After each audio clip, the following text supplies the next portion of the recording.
Assalamualaikum. Waalaikumsalam. Sebelumnya, perkenalkan nama aku Miranda Kusmani Suharta. Aku mau ngobrol-ngobrol terkait karir kamu nih, tetapi kamu perkenalkan diri kamu dulu ya. Oke, kenalin kenalin nih, nama aku Rahmat Dahlia Maharani. Kamu bisa panggil aku Rani. Saat ini aku kerja di Direktorat Jenderal Pajak. Hmm. Wah, sepertinya menyenangkan ya bekerja di Direktorat Jenderal Pajak. Nah, Ran, gimana sih awal mulanya kamu mulai karir saat ini? Pasti kan nggak gampang tuh. Iya, bener banget sih yang kamu bilang. Kayak dari awal mula aku masuk kuliah sampai aku saat ini itu kayak banyak banget perjuangannya. Aku tuh harus ngelewatin berbagai macam ujian dan beragam ujian.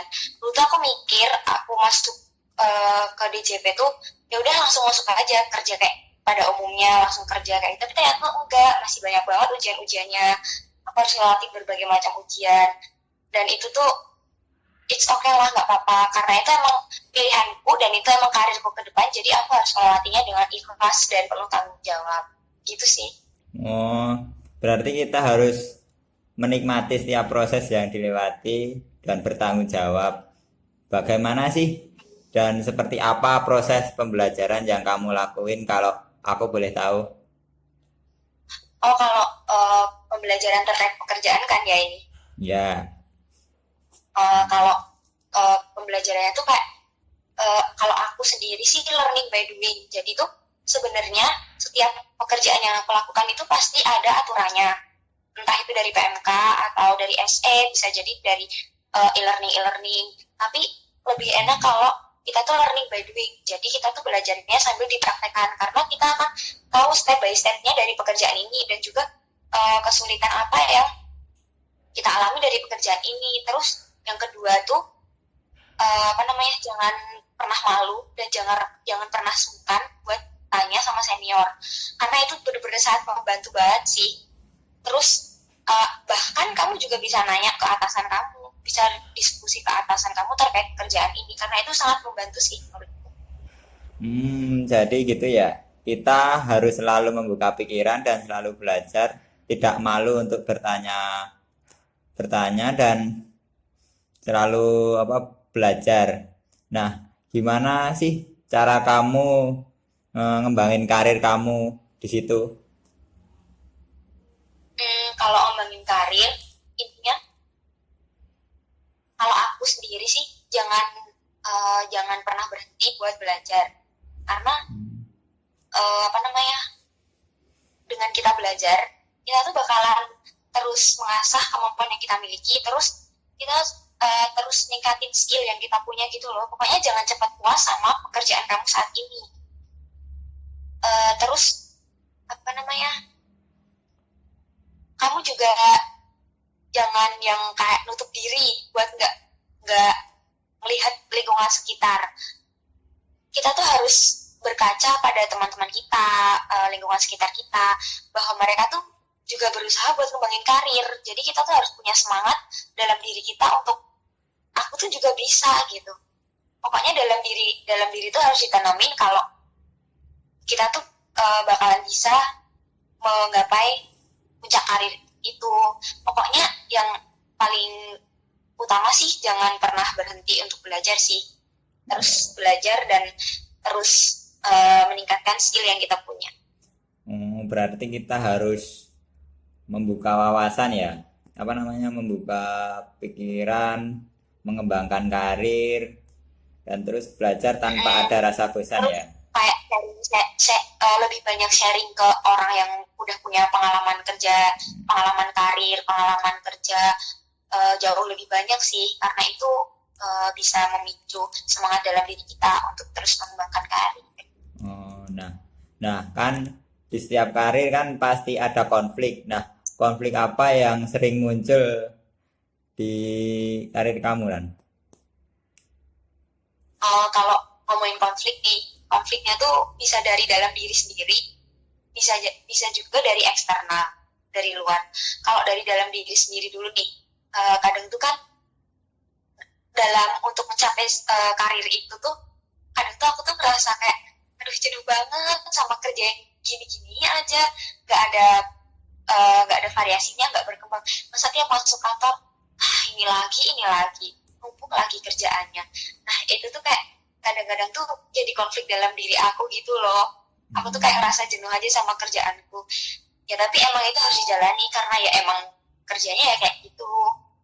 Kalau misalnya emang nggak kalau misal terus kalau yang kedua tuh konflik dari eksternal tuh kadang-kadang dari omongan-omongan orang lain, terus kayak omongan dari pegawai lain kayak gitu, sih kadang bisa jadi omongan mereka tuh malah bikin kita down kayak gitu juga bisa. Oh ya ya. Nah, bagaimana strateginya menangani konflik itu Ran? Buat cara kamu buat menangani konflik.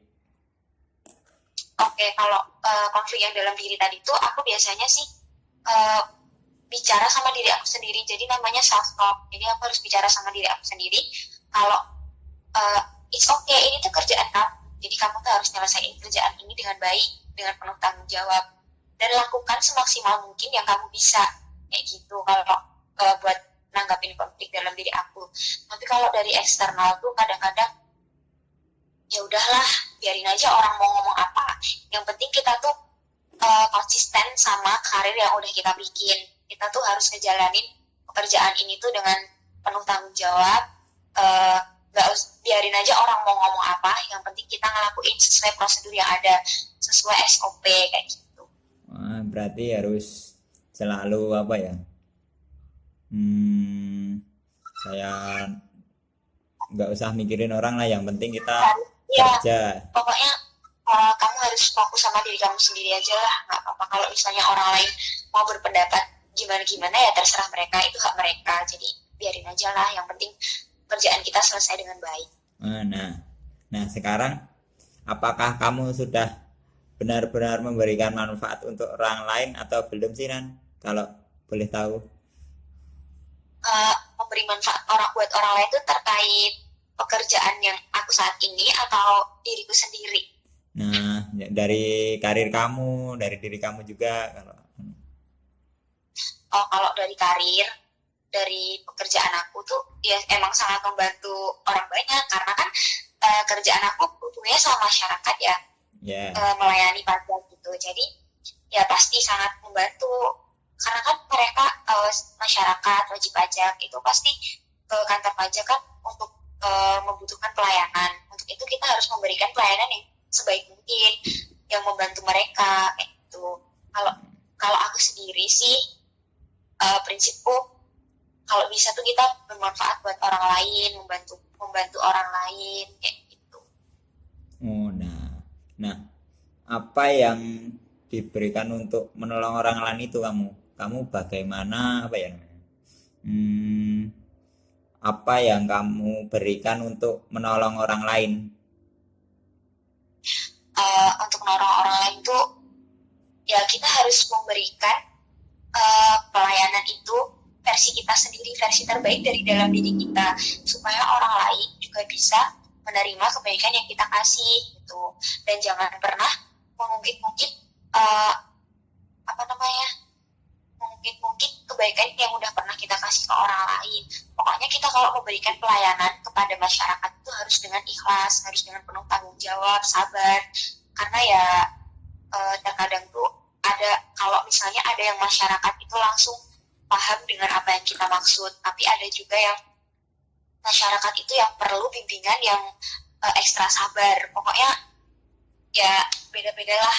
Pokoknya kamu harus bisa menyesuaikan diri dengan siapapun yang kamu tolong. Berarti kita harus tetap sabar ya dalam menangani itu semua. Karena kalau kerja yang ada hubungannya sama masyarakat luas itu emang harus ekstra sabar, karena terkadang kita udah melakukan yang terbaik tapi bagi mereka itu tuh masih kurang. Wah, seru juga ya bekerja di Direktorat Jenderal Pajak di situ. Iya, pokoknya disiplin aja, dijalanin. Wah, iya, ya udah itu aja yang aku mau tanyain. Terima kasih sebelumnya udah mau wawancara sama aku ya. Oh iya, sama-sama, santai aja lah. Wah, ya ya. Ya udah. Assalamualaikum ya. Makasih. Iya, waalaikumsalam.